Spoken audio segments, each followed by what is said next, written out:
오늘 본문의 말씀을 통하여 나누고자 하는 메시지의 제목을 다 같이 한번 읽어볼까요? 공동체 안에 병든 자를 돌아서게 하라. 이상하다. 공동체 안에 병든 자를 치료하게 하라, 회복하게 하라, 이렇게 되는데 돌아서게 하라, 제목 자체가 호기심을 불러옵니다. 병든 자를 어떻게 돌아서게 하는가? 돌아선다는 의미가 무엇인가? 오늘 봉독한 야고보서 5장 12절에서 20절까지의 말씀은 성경의 난해한 구절 중에 하나로 알려져 있습니다. 그냥 읽으면 이게 무슨 의미인지도 잘 모릅니다. 목사가 하는 일이란, 하나님이 주신 사명이란 이 30분 40분의 메시지를 위해서 수십 시간을 무릎 꿇고 기도하고, 그리고 이 뜻이 무엇인가 정확하게 메시지를 받아서 여러분들에게 정확한 대변인 역할을 하는 것이 우리 목사들이 하는 일이지요. 오늘 본문의 말씀 12절을 먼저 보겠습니다. 형제들아, 무엇보다도 맹세하지 말지니 하늘로나 땅으로나 아무 다른 것으로도 맹세하지 말고 오직 너희가 그렇다고 생각하는 것은 그렇다 하고 아니라고 생각하는 것은 아니라 하여 정죄 받음을 면하라. 야고보 사도가 하신 말씀인데 어디서 많이 듣던 말씀 아니에요? 그렇습니다. 마태복음 5장 6장 7장 산상수훈, 예수님께서 마태복음 5장 33절 이하의 말씀에 옛사람에게 말한 바 헛맹세를 하지 말고 내가 맹세한 것은 주께 지키라 하였다 하는 것을 너희가 들었으나 옛 언약은 그렇게 말했으나 나는 너희에게 새 언약을 주나니 도무지 맹세하지 말아라. 하늘로도 하지 말아라. 거기는 하나님의 보좌가 있는 곳이며, 땅으로도 하지 말아라. 거기는 하나님의 발등상이며, 예루살렘 성을 이름을 걸고 맹세하지 마라. 이는 큰 임금의 성이요. 너희들이 똑똑하다고 하지만 내 머리로도 맹세하지 말라. 내가 아무리 똑똑하고 내가 아무리 지식이 많아도 너희의 머리털 한 터럭도 내가 희거나 검게 할 수가 없는 사람인즉 내 머리 믿고도 맹세하지 말아라. 굉장히 난해한 것 같으나 이것이 무슨 뜻인지를 저희들이 잘 깨달아야 됩니다. 헛맹세란, 예를 들면 이렇잖아요. 여러분 많이 해보셨잖아요. 하나님, 내가 병이 걸렸는데 이번에 병 좀 낫게 해주세요. 그러면은요, 내 삶을 다 주님께 드리겠습니다. 주여, 지금 사업이 지금 막 갈팡질팡하고 코비드 이후에 뭐 잘 되는 분도 계시지만 막 거의 문 닫을 수준으로 되신 분들도 있잖아요. 하나님, 이번 사업만 잘 되면은 나 11조 온전하게 드릴 것이고 이번 사업만 대박나게 해주시면 내가 하나님 전 사업을 다 드리겠습니다. 와, 그 말을 들으면 얼마나 의로운 사람 같아요. 그런데 기독교 역사가 증언하는 것이 성경에 있는데요, 10명의 나병 환자들이 주여 우리 고침을 받아야 되겠나이다, 우리 고쳐주셔야 어디 소속을 하지요. 유대 땅에 소속이 되든지 사마리아 땅에 소속이 돼야 되는데 우리는 무소속입니다. 여기 가도 안 받아주고 저기 가도 안 받아주니까 우리 나병을 고쳐주시기만 하면 우리도 무소속에서 벗어나 소속이 확실한 사람이 될 것입니다. 그래서 예수님이 싹 고쳐주셨습니다. 고쳐만 주시면 나의 삶을 다 드리겠습니다. 옆에서 들으면 전율이 올 정도로 사업만 요번에 잘 이 위기만 넘어가게 하면 주님께 천부를 드리겠습니다. 와, 굉장히 의로운 사람들의 소리처럼 들리지요. 성경에서의 퍼센테이지 비율은 10명 중에 1명이었습니다. 고침받고 나서요, 주님 앞에 돌아온 사람은 한 사람밖에 없었어요. 사업을 잘 되게 했는데도 안 돌아오는 사람이 있어요. 헛맹세예요. 부도낸 거예요. 그렇게 기름 부어주시고 그렇게 병을 고쳐주셨는데 병 들었을 때 이번 병만 낫게 해주시면은 아마 새벽 기도 내가 빠지지 않고 예배 빠지지 않겠습니다. 아마. 제 말이 아니고 성경에 보면 퍼센테이지가 10%예요 10명 중에 1명은 헌맹세 하지 아니하고 돌아오는데 9명은 부도 내는 거예요. 헌맹서의 네이처가 무엇일까요? 하나님, 이번에 내 사업 잘 되게 해주시면, 내 건강 고쳐주시면, 내가 원하는 것을 하나님께서 이번에 들어주신다면 내가 하나님께 모든 것을 드리겠습니다 라고 하는 이 고백의 핵심이 무엇인가요? 하나님을 부려먹는 사람들이라는 거예요. 우상 숭배자들하고 똑같다는 거예요. 여러분, 남대문 시장에서 돼지머리를 사다가 놓고 무당을 불러가지고 구슬하는 사람들이요, 목적이 하나예요. 잡신을 불러오든지 뭐 귀신을 불러오든지 악한 영을 불러오든지 we don't care. 내 사업만 잘되게 해주시고, 내 건강만 잘되게 해주시고, 나 무병장수 장수하게만 해주신다면은 돼지머리도 아깝지 아니하고 다 하겠습니다. 하나님을 부려먹는 사람들이, 기복신앙을 가진 사람들이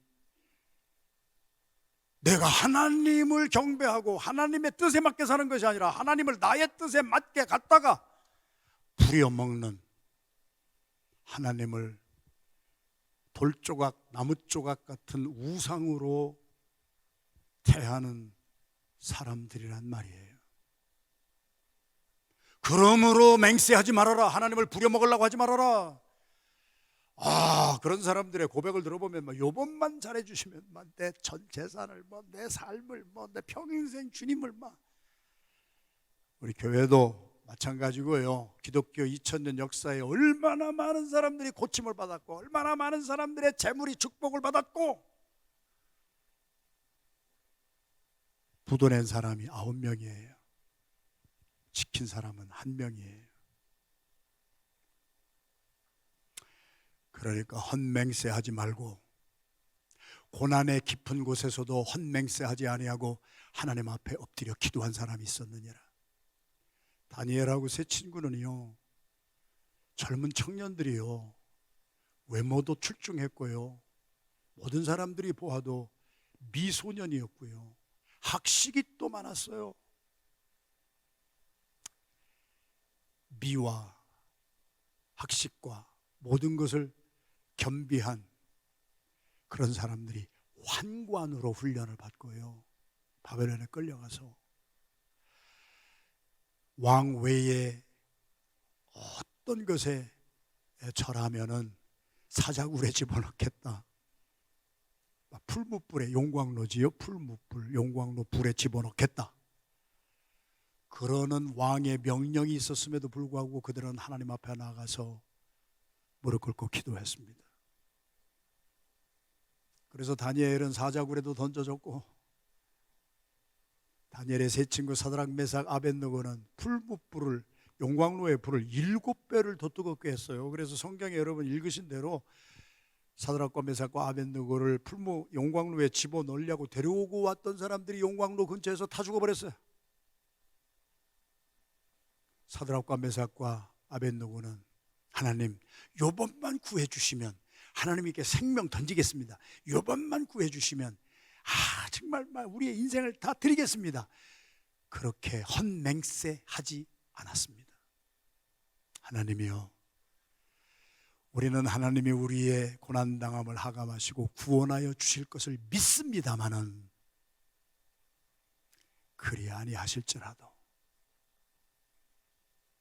내 뜻대로, 내 원대로 하나님이 응답을 안 해주신다 할지라도 우리는 그 용광로 불 속에서 다 죽는다 할지라도 우리는 끝까지 하나님만을 섬기겠습니다. 누가 의인일까요? 헌맹세, 립서비스 하는 사람들이 의로운 사람일까요? 의로운 사람처럼 보이죠? 왜? 말로 립서비스만 하니까. 사드락과 메삭과 아벳느고는 고난의 한가운데에서 삶과 죽음, 생사의 기로가 왔다 갔다 하는 그 한가운데에서 내 뜻이 안 이루어진다 할지라도, 내 사업이 일어나지 아니한다 할지라도, 내가 건강에 문제가 치료받지 못한다 할지라도, 내가 이 속에 빠져 죽는다 할지라도 우리는 우상 앞에 절하지 아니하고 하나님을 섬기겠습니다. 헌맹세하는 사람은 의로운 사람 같지만, 립서비스 하는 사람들이 의로운 사람 같지만, 고난의 한가운데에서 기도하는 사람은 하나님을 신뢰하고 하나님을 믿고 비록 내 뜻대로 이루어진 것은 없으나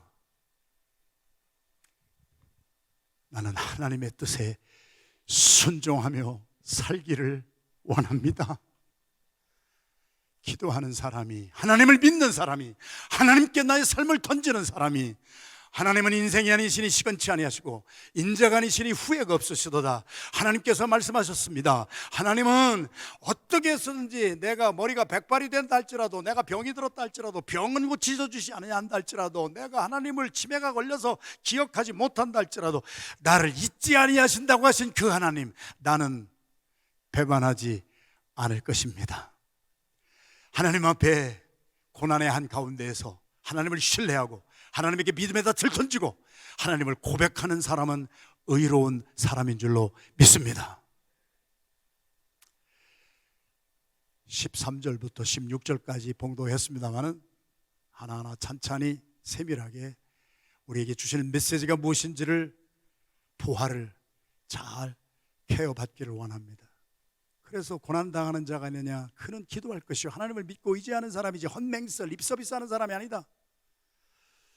즐거워하는 자가 아니냐? 찬송을 하면 되는데. 병든 자가 있느냐? 그는 교회의 장로들을 초청할 것이요 그들은 주의 이름으로 기름을 바르며 그를 위하여 기도할지니라. 그래서 우리 캐톨릭에서 마틴 루터를 중심으로 해서 프로테스탄트 종교혁명이 일어났잖아요. 그래서 웬만한 것은 구교에서 하던 형식과 절차 이런 것은 다 생략해버리고 리추얼이 중요한 것이 아니고 의식이 중요한 것이 아니라 우리의 심령이 중요하다. 그래서 많은 것을 제하했지만 지금도 개신교에서도 좋은, 저는 비난하는 것은 아니에요. 기도할 때 이렇게 기름을 이렇게 발라요. 기름은 성령의 상징이잖아요. 그래서 기름으로, 주의 이름으로 기름을 바르며 기도하는 교회들도 있어요. 괜찮아요. 그거 가지고 제가 정죄할 필요는 없어요. 그러나 여기서 기름은 항상 성령을 상징하는 것이지요. 기도할 때 성령의 기름 부음을 받지요. 뒤집어 볼까요? 기도하지 아니하니까 성령의 체험이 없는 거예요. 우리 중고등부 자녀들이 수련회에 가서 왜 거의 대부분 성령을 체험합니까? 죄에 대해서 책망을 받고 눈물 콧물을 흘리면서 막 회개가 막 어떻게 일어납니까? 사람이요 몽둥이로 때린다고 회개 못합니다. 잘못한 사람 잡아놓고요, 당신이 이거 잘못해서 증거 있어 그래가지고 막 아무리 말을 해도 더 악독합니다.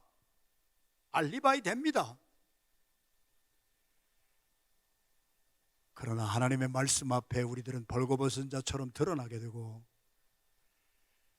성령이 임하시면 나의 감춰진 죄에 대해서 책망이 임하기 때문에 성령의 터치받은 사람은 동양 사람이건 서양 사람이건 남자건 여성이건 우리 아마 나이가 많으신 어른이건 젊은 청년이건 어린 아이들이건 성령의 체험을 받은 사람은 회개를 합니다. 오순절날 성령 충만함을 받았던 사람들은 실패자들이었잖아요. 베드로도 헌맹서 했잖아요. 다른 사람은 다 떠나도 나는 끝까지 주님을 따르겠습니다. 나는 주님을 버리지 않겠습니다. 그렇게 말했던 사람이 제일 먼저 도망갔잖아요. 헌맹세를 했잖아요. 여러분, 우리의 삶이 아니에요. 다 실패했잖아요. 그런데 하나님은요, 그렇게 헌맹세하고 부도수표 날리고 예수님 십자가에 못 박히실 때 호언장담했던 사람들 다 도망가 버렸어요. 갈릴리에서부터 따라왔던 여성들만 몇 명 끝까지 울면서 예수님이 죽으신 무덤 찾아갔어요.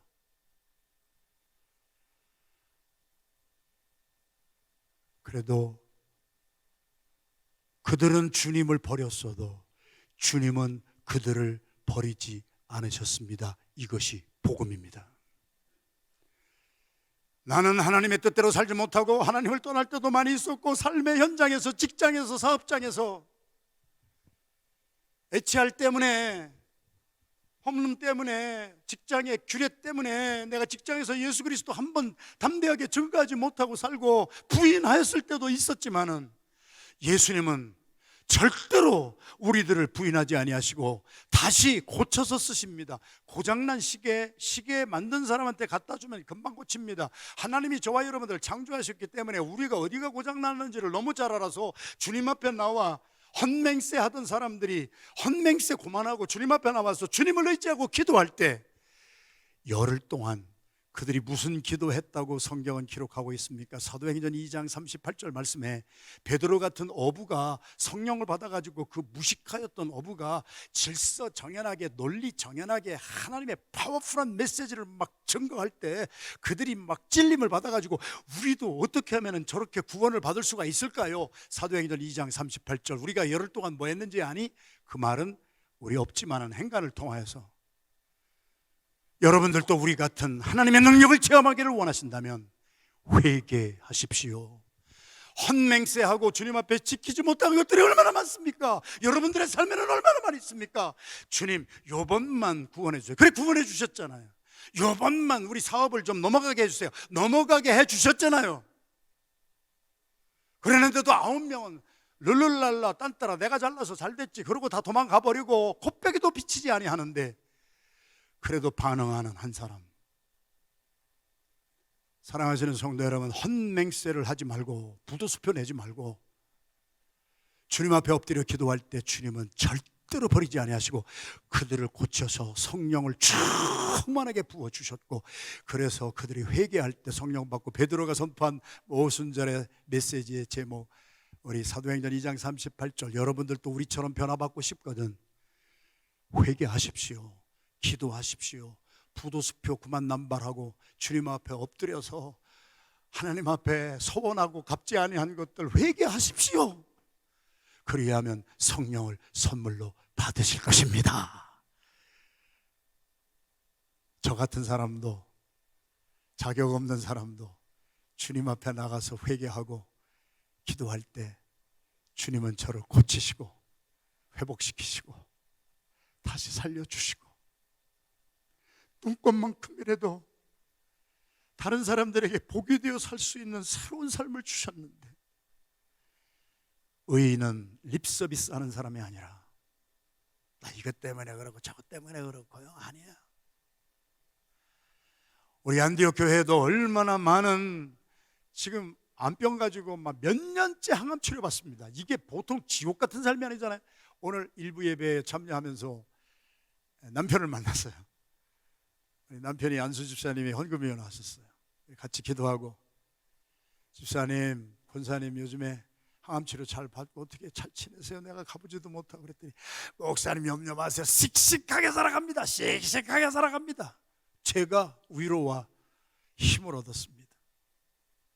짜증내고 불평하고 신경질 낼 만한 형편 고난의 한 가운데에서 하나님이 암을 싹 고쳐주셨으면 참 좋겠는데 그리 아니하실지라도 하나님 앞에 불평하지 아니하고 기쁜 마음으로 주님을 섬기고 살아가는 진짜 의인들이 우리 교회 안에도 많이 있습니다. 회개하고 기도하면 성령의 기름 부음을 받습니다. 치료함을 받습니다. 그래서 기도하다가 성령 받고 마음의 상처도 육신의 아픔도 우리 사업의 자녀의 여러분의 모든 문제도 다시 한번 하나님의 손에서 치유받는 주님의 의가 우리의 삶에 넘치는 의인들이 다 되시기를 주님의 이름으로 축원합니다.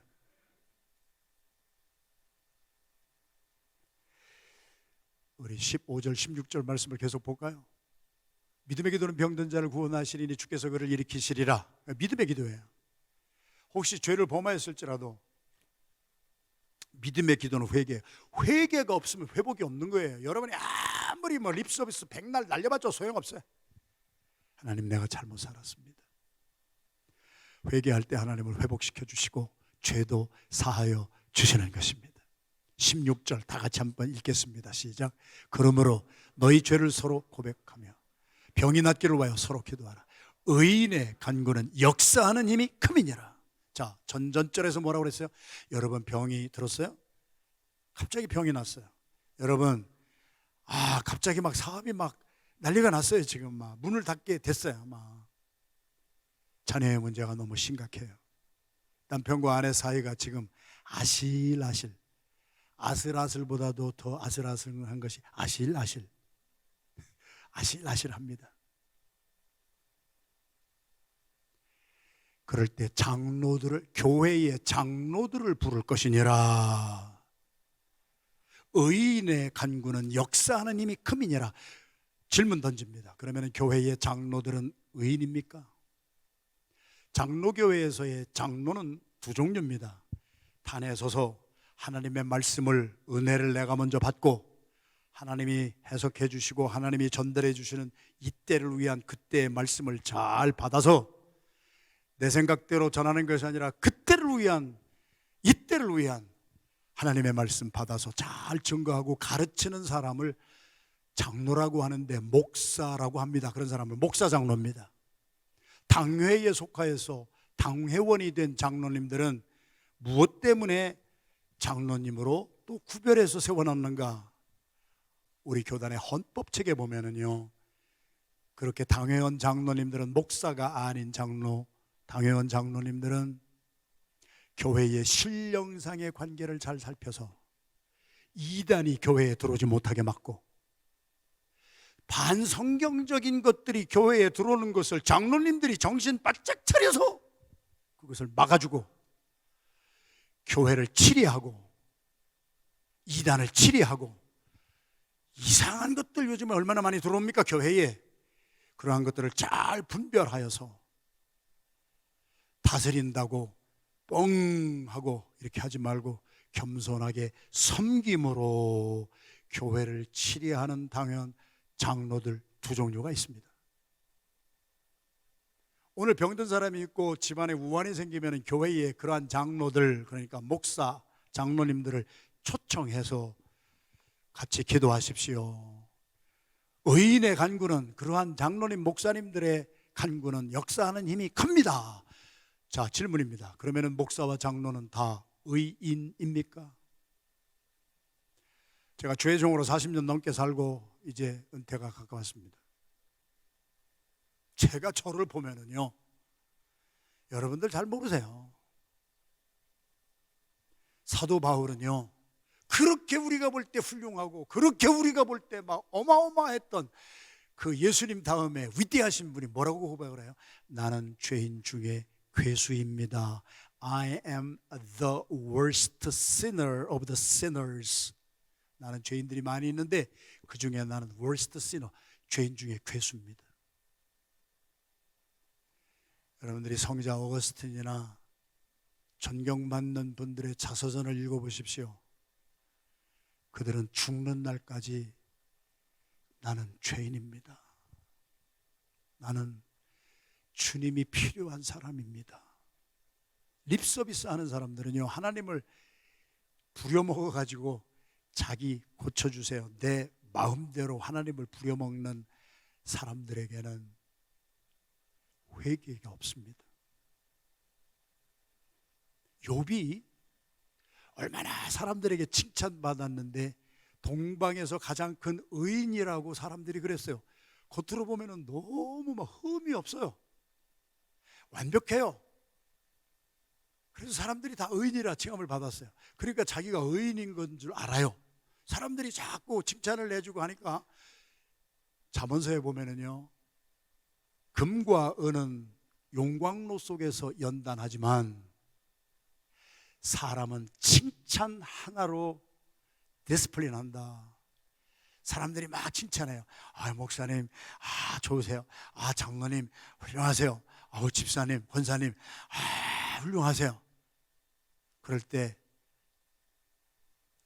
내가요 그렇게 훌륭한 사람이 못해요. 내가 나를 아는데요. 거기에서 연단받은 성령의 사람들은 칭찬을 받을수록 더 겸손해지지만, 이게 은혜를 모르는 사람들은 칭찬받으면 자기가 의로운 사람인 줄로 착각하지요. 욥이라고 하는 사람은 참 정말 하나님이 보증한 사람이었는데도 불구하고 하도 칭찬을 받고 살다 보니까 자기가 의인인 줄 알아요. 나중에 하나님 앞에 깨달았잖아요. 그래서 욥이 죄를 뒤집어 쓰고 회개를 했잖아요. 욥이 도대체 다른 사람들에게 의인이라고 칭함을 받았던 욥이 무엇을 회개했을까요? 담배를 폈을까요? 술을 마셨을까요? 아닌 말로 뭐 간음을 했을까요? 도둑질을 했을까요? 그게 아니었잖아요. 내가 하나님 앞에 의롭다고 한 나의 의를 자랑한 것을 용서하여 주시옵소서. 정리하십시다. 다 같이 읽겠습니다. 시작. 자신을 죄인이라 하는 자는 하나님이 볼 때 의인이요, 자신을 의인이라 하는 자는 하나님이 볼 때 죄인입니다. 주여, 내가 장로입니다. 내가 목사입니다. 우리 김 집사님이 병이 들었습니다. 여러분들이 병이 들으면 교회 장로들을 초청할 것이요, 저하고 장로님들이 신방을 갑니다. 그러면은 우리는 의인이기 때문에 아니에요. 천만의 말씀이에요. 여러분, 이 지역뿐만이 아니라 전 세계 교회를 보세요. 평신도 집사님들이 문제 일으켜서 교회 문제 생기는 교회가 없습니다. 거의 문제가 목사에게 일어납니다. 거의 많은 문제가 장로들에게 일어납니다.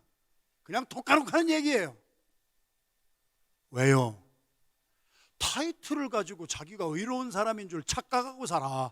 목사라고 하는 타이틀이, 레버런드라고 하는, 이게 정말 보통 천만금을 살 수도 없는 그러한, 존경합니다 라고 하는 그런 타이틀을 받았다고 해서 내가 의인이에요? 제가 40년 넘게 죄종으로 살아봤는데 저는 죄인 중에 괴수예요.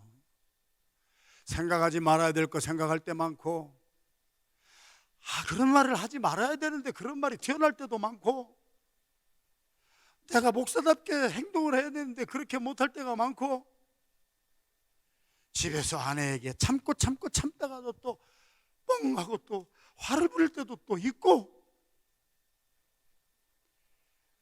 타이틀이 의로움을 결정하는 게 아니란 말이에요. 장로라고 그래서, 목사라고 그래서 교회의 장로들을, 목사를 초청하면 그들의 간구하는 힘은, 의인의 간구하는 힘은, 역사하는 힘이 크다, 타이틀에 있다고 하는 것이 아니란 말이에요. 그래서 16절 말씀을 다시 한번 잘 보세요. 성경을 아주 세밀하게 정독을 하고 큐티를 해야 되는 거예요. 그러므로 장로와 목사가 병이 든 김 집사님의 집에 신방 요청을 받아서 갔을 때, 나는 말이야, 건강해, 나는 병도 안 들었어, 우리 병 들었구만, 그래가지고 병자를 막 불쌍히 여기면서 막 이렇게 막 위압적으로 그렇게 하는 것이 아니라, 집사님, 나는 육신은 건강한지 모르지만, 내가 목사지만, 나 장로지만 나의 영혼도 심히 병든 사람이요, 나도 죄인이에요. 나도 목사고 나도 장로지만 나 하나님의 뜻대로 살지 못한 것이 너무나 많아서 매일매일 그것이 깨달아질 때마다 매일매일 주님 앞에 회개합니다. 너희는 타이틀을 가지고 의롭다 말하지 말고, 병든 자를 찾아갔을 때, 우환이 있는 집에 찾아갔을 때, 사업이 잘 안 되는 집에 신방을 갔을 때, 장로도 목사도 너희의 죄를 서로 고백하거라. 가가지고 나 옛날에 32년 전에 옆집에 있는 거 훔쳐 먹었습니다, 이런 죄가 아니잖아요. 그런 죄만 생각하지 않잖아요. 죄인이 자기 죄를 고백한다고 하는 것은 나의 죄를 사하여 주시는, 나는 예수 그리스도가 필요한 사람입니다. 목사도 예수 그리스도가 순간순간 너무 필요합니다. 내가 예수님에게 충만함을 받지 못하면 나도 헛소리하고, 나도 헛맹세하고, 나도 잘못할 때가 얼마나 많은지 모릅니다. 내가 장로지만 내가 성령 충만하지 아니하고, 내가 기도를 통하여서 예수 충만받지 아니하면, 내가 죄인인 것을 깨닫지 못하면, 주여 나는 죄인입니다, 나는요 이 사람을 고칠 능력이 없습니다, 주님이 고쳐주셔야 돼요, 나는 장로의 이름으로, 목사의 이름으로 기도하는 것이 아니고 예수 그리스도의 이름으로 기도합니다. 주님이 고쳐주시옵소서. 할렐루야. 죄를 고백할 줄 아는, 하나님 앞에 나가서 나는 죄인이기 때문에 주님이 필요합니다 라고 고백하는 죄인을 하나님이 보실 때 의롭다 하시는 것이고, 나는 하나님 필요 없어요, 나는 립서비스로 대충 그렇게 살아오는데 나를 의롭다고 하는 사람은 하나님이 보실 때 너는 죄인이구나. 오늘 저와 여러분들의 삶에 잊혀졌던 죄라도 성령의 감동으로 깨달아지고, 내가 무의무식 중에 그냥 넘어갔던 것도 깨달아지고, 주님 앞에 회개하는, 저도 아파봤잖아요. 병원에 입원해 있는데요, 희한한 일을 체험합니다. 지금 병원에 입원하신 분들, 암병 치료받고 있는 분들 다 공통적인 것이 하나 있습니다. 일단 병이 들어서 내 힘대로 못하고 나의 몸을 다른 사람들에게 위탁하는 순간, 제가요 그래도 40살에 하나님의 말씀대로 순종하고 교회를 세우고 우리 주님의 교회를 세우는데 동참하고 5교회가 되고 선교사를 이제 막 269명까지 파송하고 제가 막 잠도 못 자고 막 교회에서 3단조 깔아놓고 교회에서 먹고 자고 아이들이 어떻게 됐는지 아내가 어떻게 사는지 그것도 모르면서 나는 고르반하고, 그래서 나 참 잘난 사람이다, 나 업적도 많다, 이런 것이 눈꼽만큼도 생각이 안 나는 거예요. 딱 병원 침대에 누워서 나는 아무 자유도 없이 의사가 하라는 대로 간호사에게 이리저리 다니면서 맞고 주사 맞고 약 먹고 막 그렇게 사는 삶 속에 회개할 것밖에는 생각나는 게 없어요. 다 큰 아이들이지만 자녀들에게 내가 잘못했던 것들,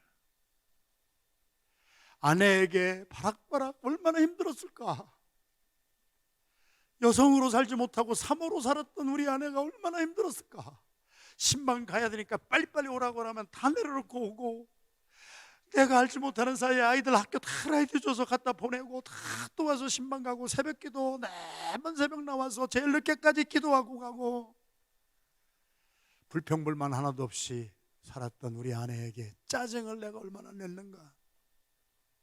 성도들을 치료할 영적인 의사가, 아니 성도들이 아프리지, 영적으로도 병들고 육적으로도 병든 사람들이 많지, 그러면은 내가 지사충성 헌신 봉사를 다해서 성도 한 사람 한 사람을 다 이렇게 좀 돌봐야 되는데 그렇게 하지 못하였던 죄가,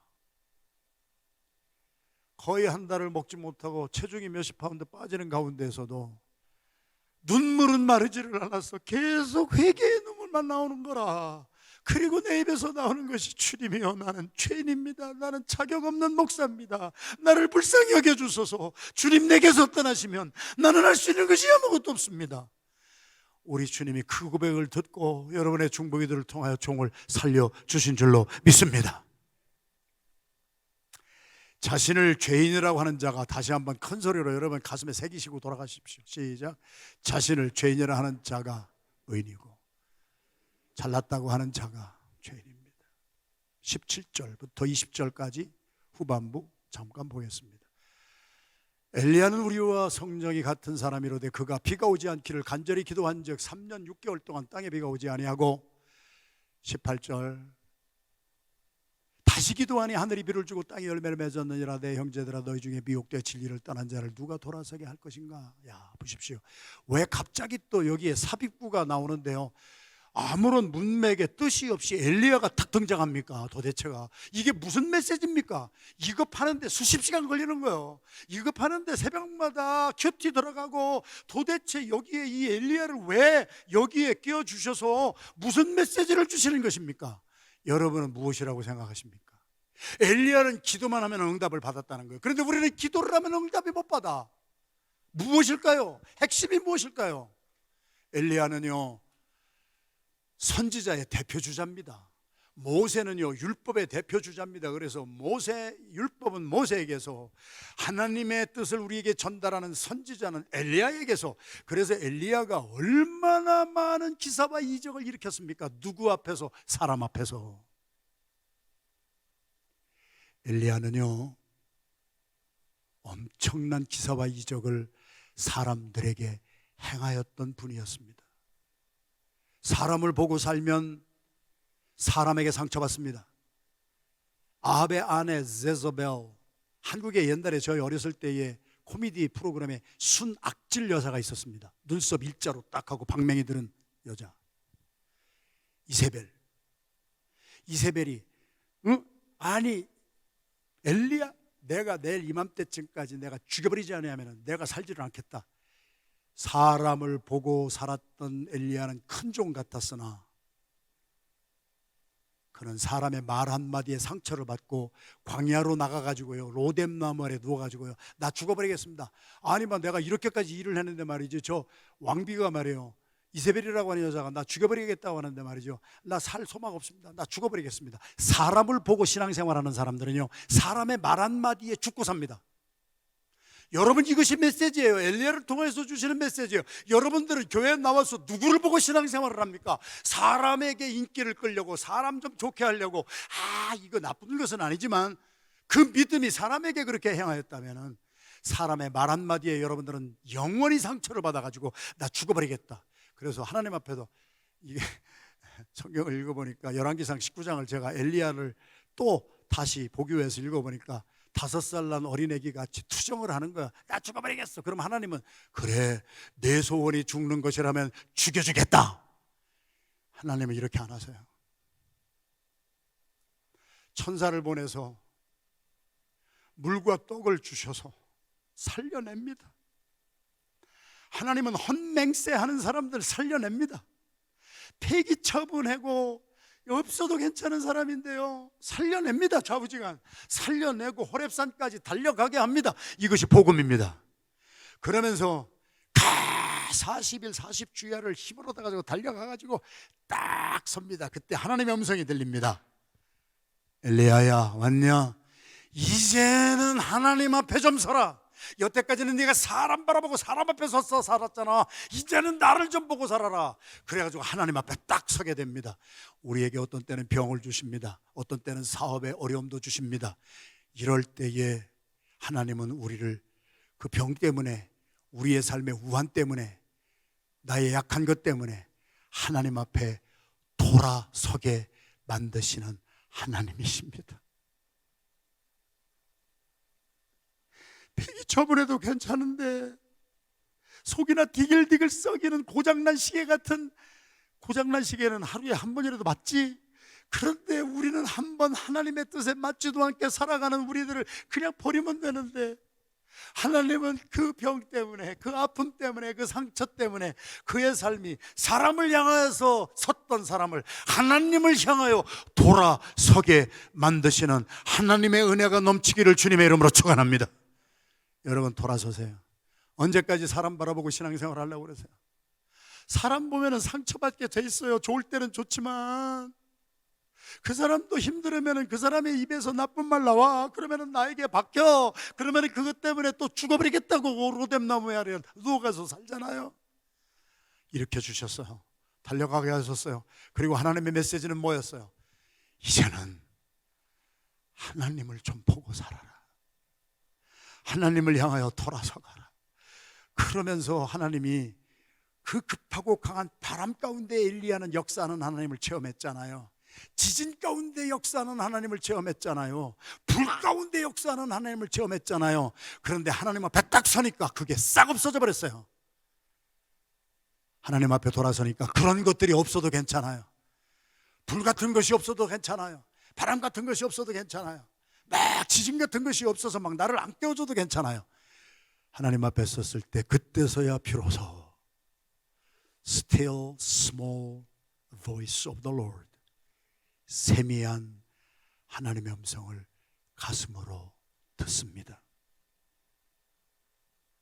소리는 나는데 음성을 못 듣는 사람들이 다메섹 도상에서 사울을 주님이 만나 주셨을 때, 하나님의 소리가 들렸을 때 사람들은 소리만 들었지 하나님의 음성을 못 듣습니다.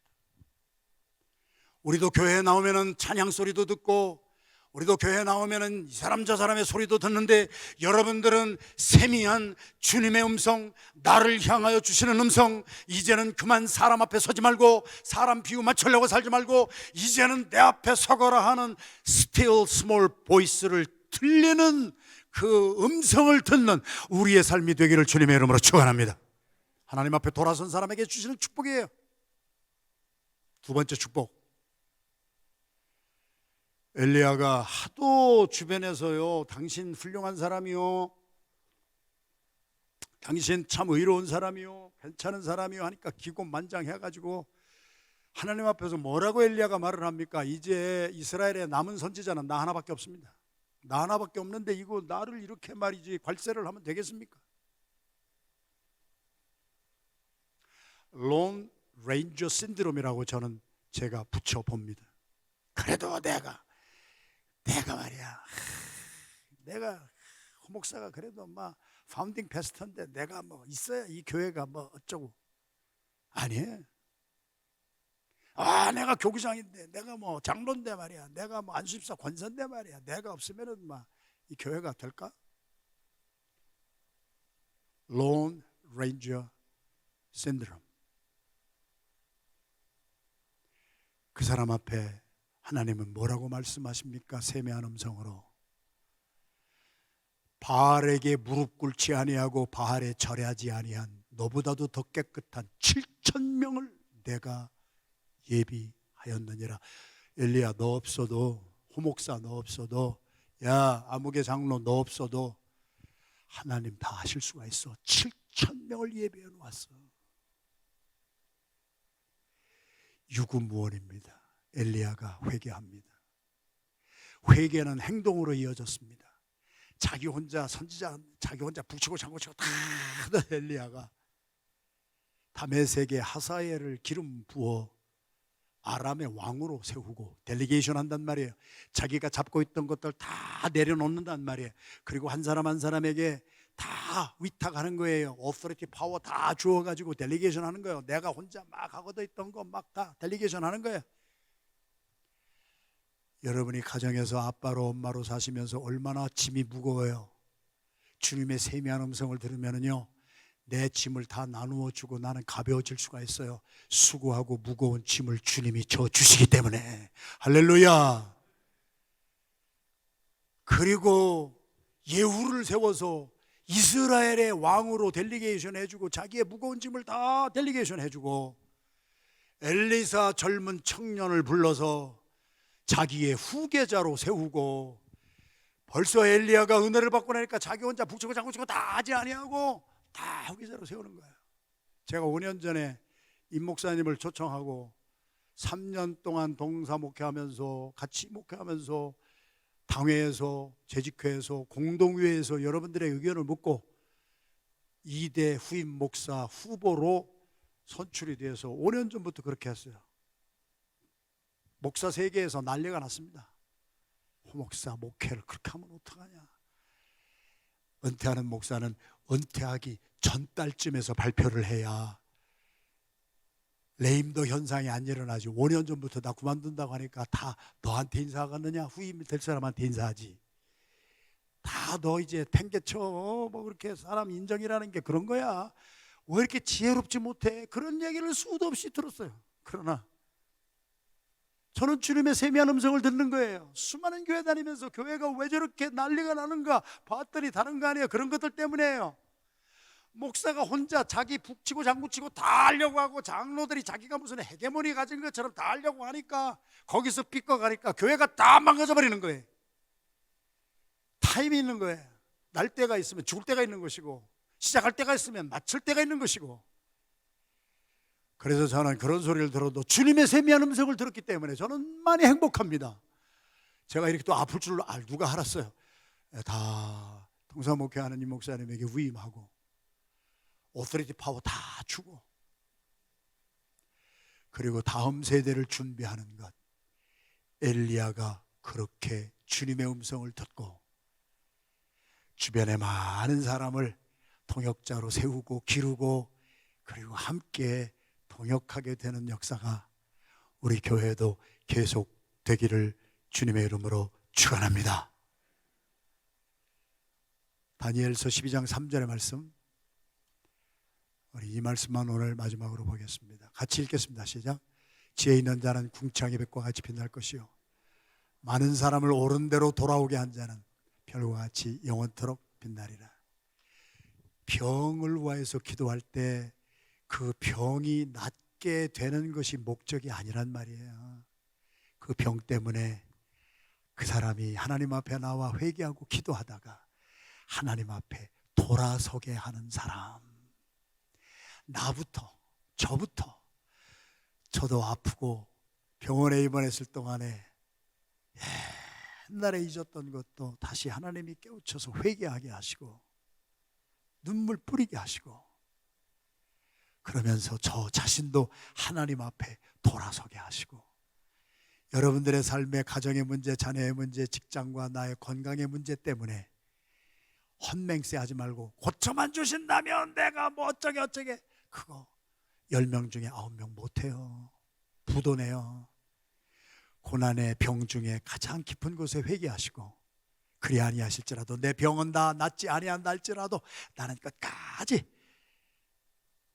나의 죄를 회개하며 나는 주님이 필요합니다. 주님이 함께만 하신다면 무화과나무에 열매가 없고 포도나무에 가지에 열매가 없고 소출이 없고, 밭에 가봐야 식물이 나지 아니하고 외양간에 가봐야 소도 없고 우리에 가봐도 양도 없다 할지라도 하나님만 함께 하시면 하나님은 나의 힘이요 나의 반석입니다.